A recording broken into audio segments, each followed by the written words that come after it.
Notre assemblée, cet après-midi, est un signe de la vitalité de la mission de l'Église. Vous êtes nombreux à être venus entourer les nouveaux diacres, auxquels vous êtes unis par des liens familiaux, des relations professionnelles, des réseaux d'amitié ou encore parce que vous appartenez à la paroisse d'où ils viennent. Mais si beaucoup de catholiques aujourd'hui savent à peu près ce qu'est un prêtre, le ministère de diacre leur paraît plus encore mystérieux. De plus, il y a deux formes différentes de ce ministère. Certains sont des diacres permanents. Toute leur vie, ils exerceront effectivement ce ministère.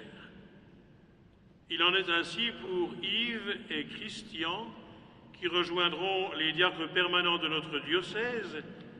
Ils étaient jusqu'à hier soir au nombre de 12, car nous l'avons appris ce matin, Guy Petit, diacre habitant Chèvremont, vient de nous quitter. Il comptait bien être des nôtres cet après-midi, mais il est présent autrement à ce que nous sommes en train de vivre. D'autres qui se préparent à devenir prêtres n'exerceront ce ministère que quelques mois, même si toute leur vie, eux aussi, auront à en vivre l'esprit, et c'est le cas d'Alexandre. Les formes sont donc différentes, mais c'est toujours le même ministère. Et à ce sujet, pour mieux comprendre cela, je voudrais rappeler ce que disait Benoît XVI aux diacres et prêtres de Rome en 2008, en citant une expérience vécue par un de ses prédécesseurs, le pape Paul VI, lors du concile. Chaque jour, lors de l'assemblée du concile, l'évangile était apporté et intronisé. Et le pape avait demandé une fois aux cérémoniaires de faire lui-même cette intronisation de l'Évangile. Mais ceux-ci, en bons cérémoniaires, ont répondu « Non, c'est la tâche des diacres et non du pape, du souverain pontife ou des évêques ». Alors Paul VI a noté dans son journal quotidien « Mais moi aussi je suis diacre, je reste diacre et je voudrais exercer ce ministère du diaconat en mettant la parole de Dieu sur le trône. » Cela pour rappeler que les prêtres et les évêques demeurent diacres, et les diacres témoignent dans l'Église et dans le monde de cette dimension diaconale de notre ministère. Ce geste liturgique de la parole de Dieu présidant l'Assemblée des évêques au Concile était un geste de grande importance. Il nous disait qui était le véritable Seigneur de cette assemblée. Il nous disait que c'est la parole de Dieu qui est sur le trône et que nous exerçons le ministère pour écouter et interpréter, pour offrir aux autres cette parole. Cela est très significatif pour tout ce que nous faisons. Introniser dans le monde la parole de Dieu, la parole vivante, le Christ. Que ce soit réellement lui qui dirige notre vie personnelle et notre vie au sein de nos paroisses. Il m'a semblé que cette anecdote rapportée par le pape Paul VI dans son journal quotidien et reprise par Benoît XVI est éclairante. D'un côté, elle est touchante. On voit comment les cérémoniaires ont le souci de ménager les forces du pape. Mais d'un autre côté, elle est pleine d'enseignements. Un évêque, fût-il même évêque de Rome, c'est-à-dire pape, n'a pas d'autre mission fondamentale que celle qu'il a reçue par son ordination au diaconat, se faire le serviteur du Christ et le serviteur des hommes. Au moment où 3 de nos frères vont être ordonnés diacres, je voudrais retenir cette définition de notre mission commune, introniser dans le monde la parole de Dieu, la parole vivante, le Christ. Voilà donc notre mission commune à tous les ministres ordonnés. Ce qui nous réunit est beaucoup plus important que ce qui nous distingue. Les diacres permanents sont parmi nous les témoins sacramentels de Jésus serviteur, lavant les pieds de ses apôtres. La nature de leurs engagements dans l'Église et dans la société et leur manière de les vivre doivent nous rappeler l'exigence chrétienne fondamentale de la charité, c'est-à-dire d'un amour et d'une solidarité qui ne se payent pas de mots.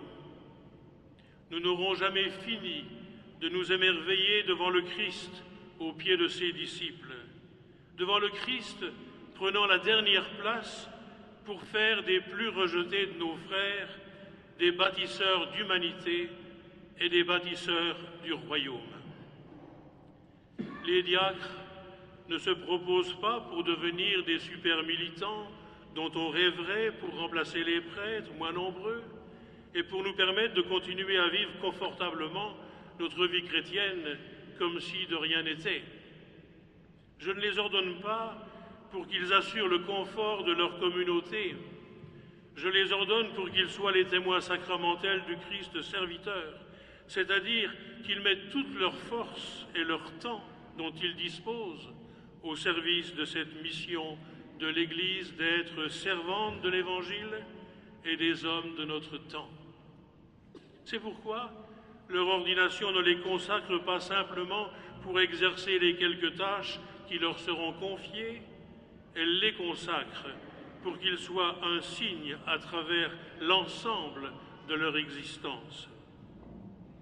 La démarche et la réponse auxquelles les épouses de ceux qui sont mariés ont été invitées tout à l'heure manifestent que le diacre, pour reprendre en le corrigeant un peu une formule de saint Paul, le diacre doit être déjà un bon père de famille.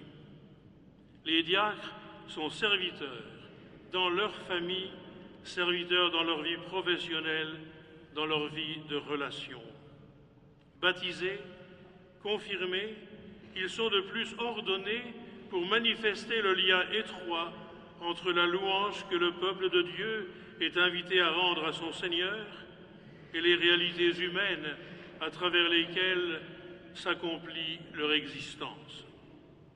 Ainsi, d'une façon qui n'est pas toujours très claire ni facile à expliquer, mais qui est toujours bien réelle et profonde, l'offrande que Jésus fait de sa vie sur la croix diffuse sa réalité sacramentelle à travers la société dans laquelle nous vivons.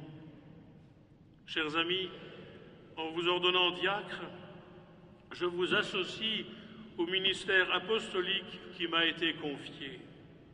Je vous y associe avec l'ensemble de ceux qui vous ont précédés et qui sont bien représentés dans le cœur de cette Église ou dans la nef. Tous ensemble, nous sommes associés à une même mission qui est l'annonce de la bonne nouvelle aux hommes de ce temps et de manifester comment l'Évangile peut transformer la vie d'un homme, la vie d'une famille, la manière d'être dans la société, la manière de se comporter dans le travail, dans les loisirs, dans les relations humaines. Nous sommes attelés à une même tâche, qui est de manifester que Jésus-Christ est le chemin, la vérité, la vie, qu'il connaît le Père et qu'il nous fait connaître.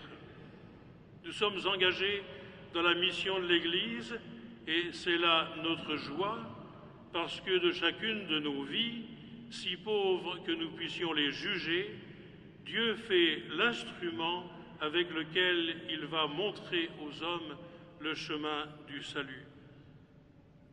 Ensuite, ensemble, nous sommes appelés à être des signes visibles sur ce chemin. Ensemble, nous sommes appelés à servir le peuple de Dieu qui est témoin dans le monde de ce que l'amour est plus fort que tout. Nous sommes appelés à nous faire serviteurs de ceux qui sont méconnus, abandonnés, dans la souffrance ou dans la peine. Si les diacres ont une place dans la liturgie, car ils en ont une, notamment dans l'Eucharistie, Ce n'est pas pour s'y confiner, ni pour rehausser l'éclat des cérémonies. C'est afin de rappeler aux communautés que si elles se rassemblent le dimanche autour de la table du Seigneur, c'est pour puiser à la source de l'amour fraternel et mieux vivre au quotidien, comme nous y invitait la lettre de Paul aux chrétiens de Colosse, puisque vous êtes élus, sanctifiés, aimés par Dieu, revêtez donc des sentiments de compassion, de bienveillance, d'humilité, de douceur, de patience. Par-dessus tout, revêtez l'amour. Que la parole du Christ habite parmi vous, et tout ce que vous pourrez dire ou faire, faites-le au nom du Seigneur Jésus, en rendant grâce par lui à Dieu le Père. Et juste avant d'être ordonné diacre par l'imposition des mains, qui sera suivie d'une prière consécratoire, Yves, Christian et Alexandre vont s'allonger sur le sol. Aujourd'hui, ce geste est souvent mal compris, car on y voit une soumission à une autorité qui abaisserait l'homme. Je vous invite à comprendre ce geste à la lumière de la prière de Jésus telle qu'elle nous a rapportée dans la lettre aux Hébreux et qui consonne avec le geste du lavement des pieds. Lorsque Jésus dit « En entrant dans le monde, tu n'as pas voulu de sacrifice ni d'offrande, mais tu m'as fait un corps. Alors je t'ai dit, Père, me voici, mon Dieu, je viens faire ta volonté. » La prostration n'est pas la manifestation d'une servilité. Elle veut manifester le don de soi, l'engagement de toute la personne au service de l'œuvre de Dieu. Et l'œuvre de Dieu, c'est que les hommes aient la vie et qu'ils l'aient en abondance. Alors, nous invoquerons les saints et les saintes que de Dieu, car nous avons bien besoin du soutien de toute l'Église pour vivre ce service, en particulier de ceux qui nous ont précédés et dont nous savons qu'ils se sont donnés corps et âme à l'œuvre de Dieu en faveur des hommes. Dans quelques instants, Alexandre, Yves, Christian vont être ordonnés diacres pour le service de notre Église de Belfort-Montbéliard. Que notre prière les accompagne, ainsi que leurs familles.